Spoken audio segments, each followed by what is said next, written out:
Station Unity was a thriving hub of interspecies commerce and culture, but it operated on strict hierarchies. Height, mass, and physical presence determined your place in most social structures, which was why Vera had spent 3 years being overlooked, underestimated, and dismissed. She was a Voxian, a species from a high-gravity world where evolutionary pressures had created beings of compact, dense strength. But to the beings of Station Unity, she simply looked small, weak, insignificant. Vera had applied for dozens of positions: security officer, construction worker, logistics coordinator. Every time, the same response: we need someone more physically imposing. Never mind that her species could lift 3 times their body weight. The visual didn't match the expectation. That's when she saw the job posting: transit bus driver. Entry-level position, decent pay, no specific physical requirements listed. The hiring manager, a tall Krell named Vorix, barely looked up when she entered his office. The position requires someone capable of handling emergency situations. Accidents, medical emergencies, hostile passengers. We need someone who commands respect through presence. I can handle all of that, Vera said quietly. Vorix glanced at her diminutive frame and smiled without warmth. I'm sure you're competent, but passengers need to feel safe. They won't feel safe with. He gestured vaguely at her. Vera left without another word. The next day, she received a message. A human named Marcus Chun, the actual hiring director, wanted to interview her personally. Marcus was different.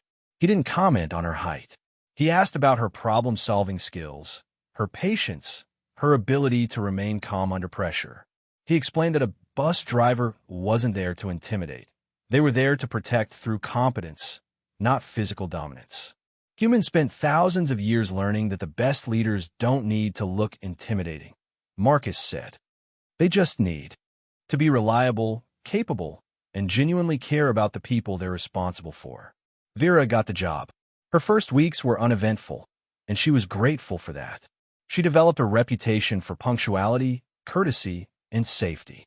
Passengers began to trust her. Then came the incident that changed everything. A malfunctioning cargo container had broken free from a loading dock, heading directly toward a crowded section of the station. Vera was driving her route when she saw it. A massive piece of metal, probably 2 tons, tumbling toward a group of children waiting at a transit station. Without hesitation, she pulled her bus into its path. The impact was devastating. The front of the bus crumpled, and Vera felt the collision reverberate through her bones. But her compact, dense frame, evolved for high-gravity resistance, held firm.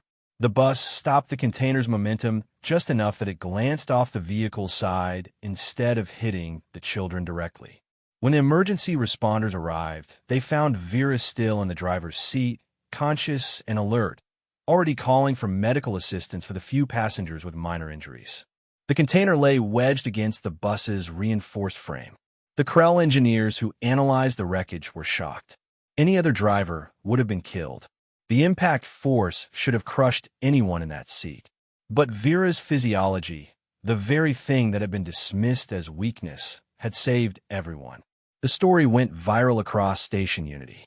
Within days, Vera received offers from security companies, military contractors, and private protection services.